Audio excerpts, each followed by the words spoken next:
তে প্ৰশ্নটো হ'ল the sum of two number is -5 মানে ইয়াত কৈছে দুটা সংখ্যা তাৰ যোগফল হ'ল -5 the sum of two number is -5 দুটা সংখ্যা তাৰ যোগফল হ'ল -5 if one number is 5/6 then the other number is ইয়াত কৈছে দুটা সংখ্যাৰ যোগফল হ'ল -5 তাৰে এটা সংখ্যা যদি 5/6 হয় তেনেহলে আনটো সংখ্যা কি হ'ব তেনেহলে আমি ইয়াক কৰা আৰম্ভ কৰো আপুনি চাই দেখক ইয়াত কৈছে এটা নম্বৰ 5/6 কৈছে এটা নম্বৰ 5/6 কৈছে দুটা সংখ্যাৰ কথা কৈছে তাৰ এটা সংখ্যা হ'ল 5/6 সো বুজিবলৈ কথা বিশেষ একো নাই এটা নম্বৰ হৈছে 5/6 চাই থাকক 5/6 আৰু এটা নম্বৰটো আমি নাজানো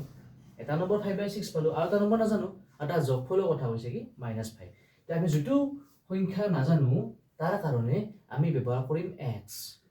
বা যিকোনো আখৰ আপুনি ব্যৱহাৰ কৰিব পাৰে ঠিক আছে xৰ জায়গাত আমি o ব্যৱহাৰ কৰো কাৰণ সকলো গণিততেটো x ব্যৱহাৰ কৰে আপুনি কনফিউজ হ'ব পাৰে কিন্তু x ৰ কোনো মূল্য নাথাকে সো x ৰ জায়গাত o ব্যৱহাৰ কৰিলো হা ইয়াৰ যোগফলৰ কথা কৈছে কিমান -5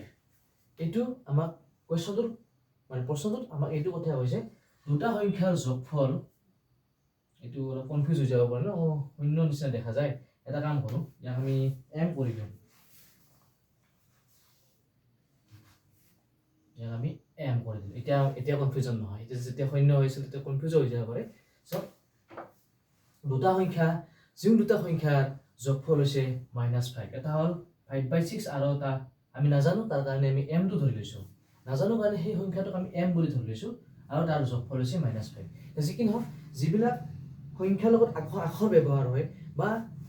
গণিতত আখৰ বিলাকক আমি এটা সাইডৰ লগে ট্ৰান্সফাৰ কৰো যিকোনো সাইড আপুনি বাছি লব পাৰে আমি ইয়াৰ কাৰণে আমি বাও সাইডটো বাছি লওঁ যি কি নহওক সব এটা কথাটো হ'ল কি m টো আমি বাও সাইডে লৈ আহিলো m টো আমি বাও সাইডে লৈ আহিলো ই এনেকৈ থাকিব -5 টো -5 থাকি গ'ল -5 টো মাইনাস থাকি গ'ল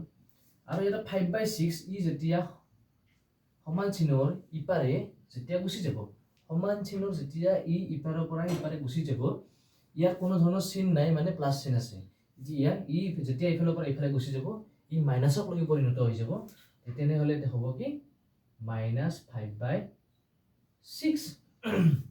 এইখিনিলৈকে বুজি পালে সো এতিয়া এতে পাছৰ তলত কিবা আছে কিন্তু ইয়াৰ পাছৰ তলত একো নাই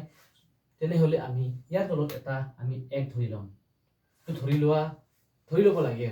ল'ব লাগে কাৰণ ইয়াৰ তলত একো নাই যেতিয়া আমি এলসিয়াম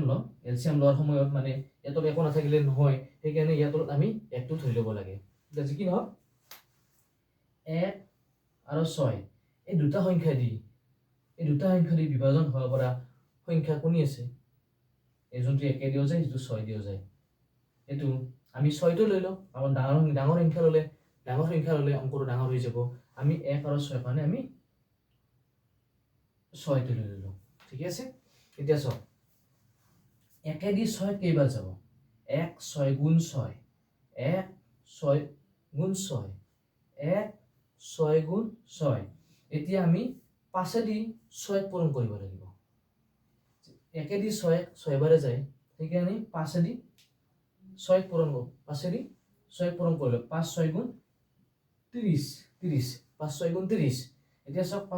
ৰ আগত মাইনাস চিহ্ন আছে সেইকাৰণে আমি 30 ৰ আগত মাইনাস চিহ্ন ব্যৱহাৰ কৰিব লাগিব 30 ৰ আগত মাইনাস চিহ্ন ব্যৱহাৰ কৰিব লাগিব এতিয়া 6 দি 6 কেইবাৰ যায় 6 1 গুণ 6 সেইকাৰণে 6 যেহেতু 6 গুণ 6 হয় তেনেহলে আমি ইয়াতে 5 টো কাৰণ 5 1 গুণ 5 হ'ব 5 1 গুণ 5 হ'ব 5 টো আমি ইয়াত এনেকৈ লিখি দিব লাগিব ইয়াৰ আগত মাইনাস চিহ্ন আছে আমি ইয়াতে মাইনাস ব্যৱহাৰ কৰিব লাগিব সো এতিয়া কথাটো হ'ল কি 30 টাকাও ধাৰ 5 টাকাও ধাৰ 30 টাকাও ধাৰ 5 টাকাও ধাৰ সেইকাৰণে আমি 30 টাকাও ধাৰ 5 টাকাও ধাৰ সেইকাৰণে এই দুটা যোগ হৈ যাব হ'ব কিমান m =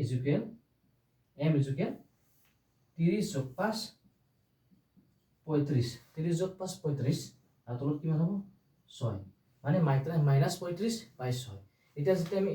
এইটো যেতিয়া সলভ কৰিম ইয়াৰ এনসাৰটো ওলাই যাব কাৰণ এনসাৰটো একচুৱেল এইটোৱে হ'ব লাগিছিল কিন্তু এইটো এতিয়া কোনো অপচনত নাই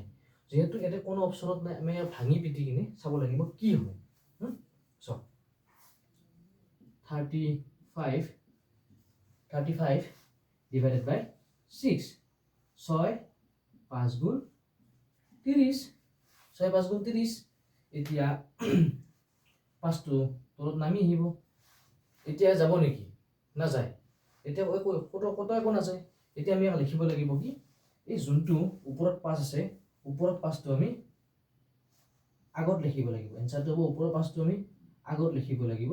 আৰু যোনটো তলৰ 5 আছে তলৰ 5টো ওপৰত আৰু এই 6টো আমি তলত লিখিব লাগিব আৰু এইটোৰ আগত মাইনাস চিন আছে সেই কাৰণে আমি ইয়াক ব্যৱহাৰ কৰিব 5 ৰ আগত মাইনাস চিন ব্যৱহাৰ কৰিব লাগিব এটা আমাৰ টোটাল এনসাৰটো হ'ল -5 5/6 এতিয়া ইয়াৰ এনসাৰটো হ'ব অপচন -5 5/6